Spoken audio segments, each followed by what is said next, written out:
Hello, everyone. Welcome back to Southern Gal True Crime. If this is your first time here, thanks so much for dropping in. I just have a quick video today. I've been following the case of Amanda Harms, the school teacher who went missing from Muskogee, Oklahoma on January 13th. 5 days later, on January 18th, she was found deceased in a backyard 3 miles from her home. And from the very beginning, in my opinion, this case has just not made any sense at all. A lot of misinformation or information that hasn't been given out. But I came across an article today that had some very shocking and very suspicious, in my opinion, new information that was included. But first, before we get to that, I always feature hold on, trying to get my slides going here. I always feature a missing person at the beginning of all my videos or live streams. And today I have a cold case missing person, and I'll probably end up doing a full video on this case because when I was looking into it, there's a whole lot going on to this case, but I just wanted to give you the basic information about it for this video really quickly. So this is Ameera Deadrick.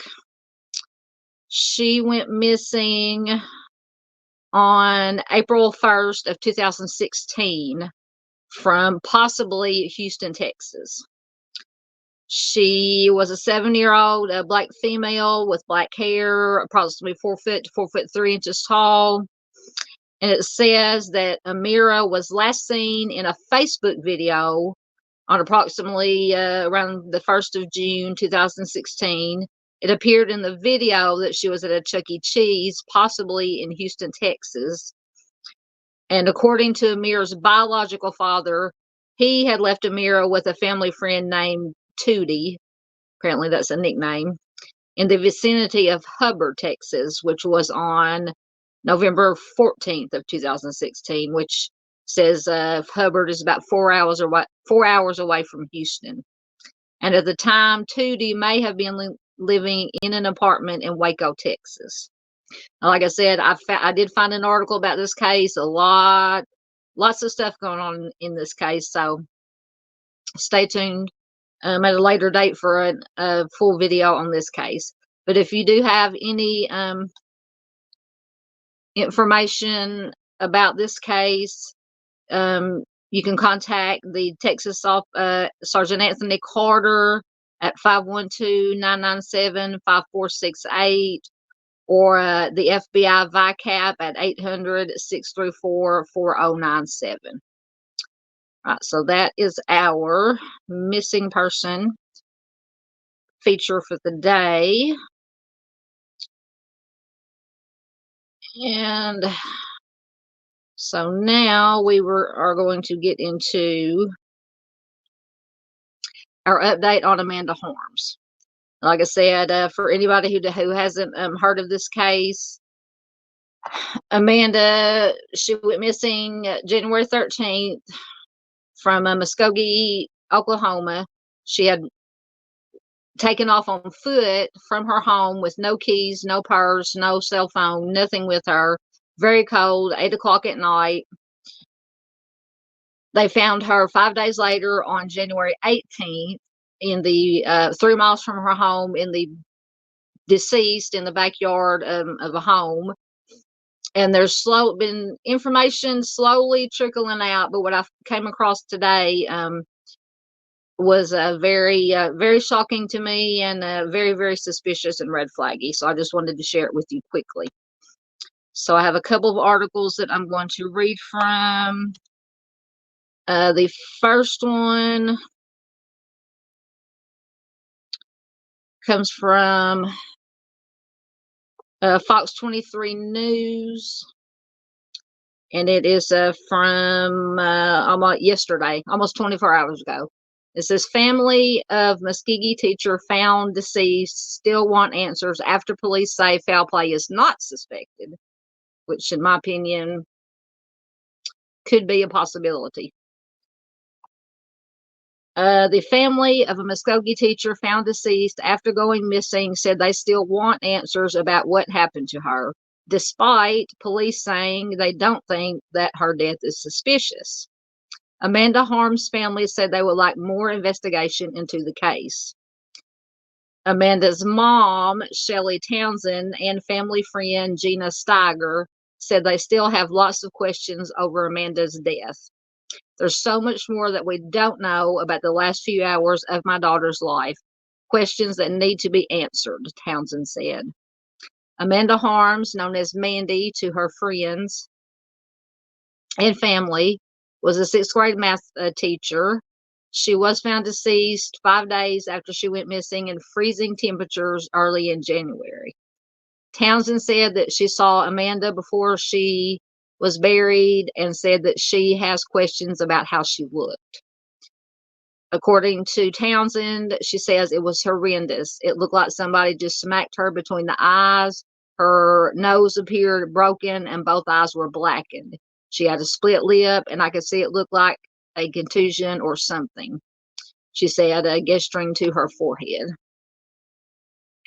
On January 25th, Muskogee police released an update saying that there was no lethal trauma and the scratches on her legs, legs, and arms were consistent with how she was found.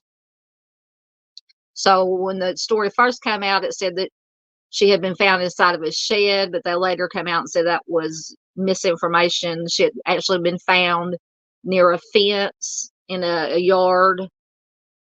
And it looked like that it appeared that she had tried to climb over this fence because they found pieces of her clothing tangled in. It was like a wire link fence, and they found pieces of her clothing in the fence, and the abrasions on her face they said were caused by her possibly trying to climb over the fence and falling.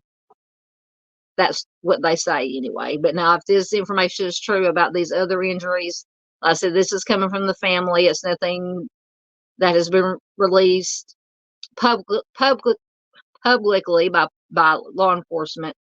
But so we're just going on what the family is saying on this. But it's still interesting and, in my opinion, suspicious at the very least. Police also said there was no SA trauma, and they found no foul play was suspected in Amanda's death. Amanda was found lying near a chain link fence in someone's backyard that she didn't know near North 7th Street and West Martin Luther King Street. Her family said that they want to know how she ended up here and why she looked like she did. Her family said when she was found, she wasn't. Now, this is getting into the new information that came out that I found in this article. Her family said that when she was found, she wasn't wearing one of her boots, which was found a short distance away from her. They also said her jacket, gloves, and hat were found in a house near where she was found, and said police told them that a man had taken her in after she stopped him and asked for help. So it did come out the first 2 or 3 days after she went missing. They found video footage that showed Amanda getting into the car with somebody. It was speculated whether or not she knew this person, if it was a stranger. Apparently it was a stranger. If this information matches up with what the police released. So she allegedly got into the car with this stranger. Now, when the police did talk to this unknown, or known to them, his name has not publicly been released. But according to police, law enforcement, this man told friends that she went out the window of his house, but he said his front door was open. And this says one of Amanda's friends, says, and so we're like, why would you not just go out the front door and get your coat and everything if you were leaving? And yes, that absolutely. Because when I read that, I was like, okay, so even if she goes into this house willingly, which I have my suspicions about that, but that's just my opinion. Feel free to you guys let me know in the comments what you think after I give you this information. You can make your own judgments and decisions. Even if she went in willingly, if she, like they said, why wouldn't she go out the front door? Why would she leave her jacket and gloves and hat behind and go out of a window instead of just walking out the front door? So to me, in my opinion, that tells me that something possibly could have gone on in that house that was not so good, and she was trying to get away. They said that there was no sign of SA, so possibly whoever this man was, either she willingly or was forced to go into the house with him. He was attempting to assault her, and she was trying to get away, went out the window, and it didn't give, I don't think in this article, how far away where they found her from where the house was that she was supposedly in, where they found her clothes. I don't know if that was the backyard that she was found in. But I'm gonna keep up with the story and see what else I can find. But yeah, to me, all this is very, very suspicious. So Fox 23 tried to speak with this man, but he didn't want to comment. Police said they're not ruling out hypothermia as a cause of death, and that initial reports found alcohol and benzodiazepines in her system, but that can't be confirmed until the toxicology reports come back.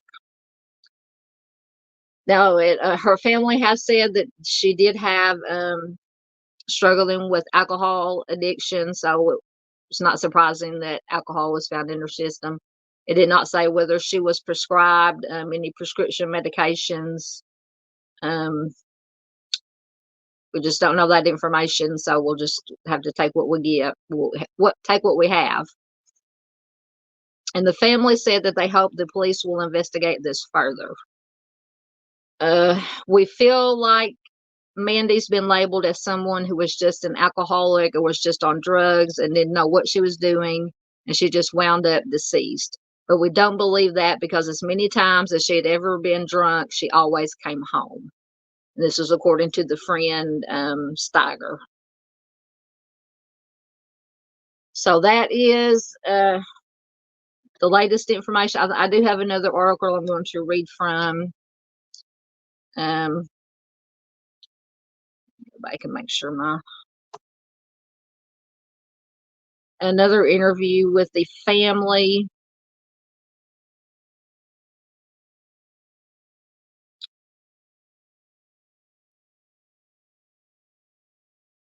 On the right article. So apparently the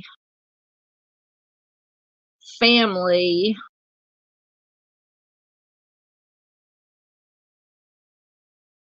wants sorry, my computer's being slow. So this also is from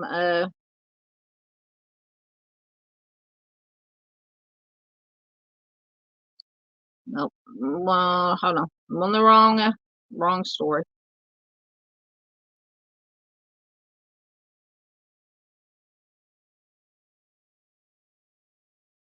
Okay. I'm on the right story now. Sorry, technical difficulties as usual. This comes from KTUL.com, and apparently the family of Amanda Harms wants the OSBI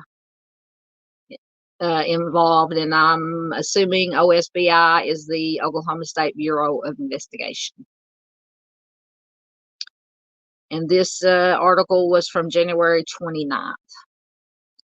It says you can find her missing flyers still taped up along Okmulgee Avenue, weathered and partially faded.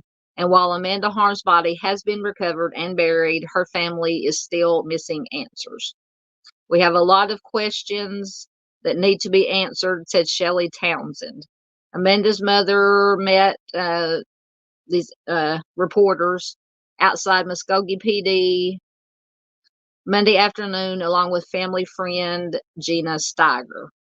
I feel like because Mandy was drinking that she's looked at as not important, said Steiger. Last week, Muskogee PD issued a press release listing initial findings from the ME's office, including no foul play is suspected. And Townsend, which is her mother, says, yeah, I just 100% disagree with that. The friend Steiger says a lot of people think that this is her mother. She's just blind. She doesn't want to accept what her daughter did. She knows that her daughter made poor choices that night, but it still does not excuse the fact that if someone took her life, took Amanda's life, they need to be caught. By poor choices, she's talking about drinking, leaving the house alone in freezing weather, and then apparently getting into a stranger's car, a person family members feel should be looked at more closely. That's the gentleman I was talking about in the first article. I'm just going on the assumption that the gentleman that she got into the car with that's that's the house that she ended up in and ultimately allegedly went out the window for whatever reason or another. The friend goes on to say, we were told that there's no foul play, so they don't feel like that he needed to be interrogated. In my opinion, I don't agree with that. Even if they don't think that foul play is expected, they should have at least questioned him as to what, and this is just my opinion, they should have at least questioned him as to what did Amanda say anything when she came in? Was she afraid? What was her state of mind? Did she think somebody was chasing her or following her? Just to me, that's just common sense. But I'm not law enforcement, so be that as it may. Her mother goes on to say, I believe he should have been interrogated from the get-go. Now time has passed and he's had time to think. Their hope now that the OSBI will get involved is something they'll be asking Muskogee PD to request. I've been a Muskogee police supporter my whole life, so this isn't bashing Muskogee PD. This is, we want answers. There's too many conflicting stories, said Steiger. So, what do you guys make of this information? Like I said, to me, there are a lot of red flags and suspicious stuff going on. Just the fact that, especially when I read they found her clothes, hat, jacket inside the house. She climbed out the window instead of going out the door. Something from the very, very beginning when the news first broke on this case and I started reading into it. This is all just my opinion, but to me, there's always been something very, very fishy, suspicious about everything that has happened in this case. But anyway, that was the update.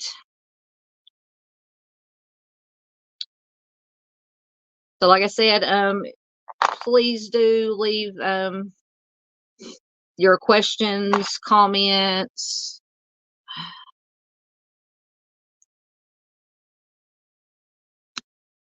in the leave your comments about what you guys think in the comment section, because I want to know what you guys think about this. Is it just me going down a rabbit hole, or do you guys think what I'm thinking? If you have not already, if you have not already, please do consider subscribing. Hit the bell so you get notifications when I upload or go live. Like, share, comment, everything like that. It helps small channels like mine reaching more people to get the really important information out that I usually share, which is missing persons and cold cases. Also, if you want to help support the channel and help find the missing, I have a Buy Me a Coffee account. A portion of donations made through Buy Me a Coffee go to a nonprofit organization that goes out and helps families free of charge to help families find their missing loved ones. So thank you very much for watching. Everybody be safe out there. Take care of yourself. Take care of each other. That's the most important thing we can do. And I will see you next time. Bye-bye.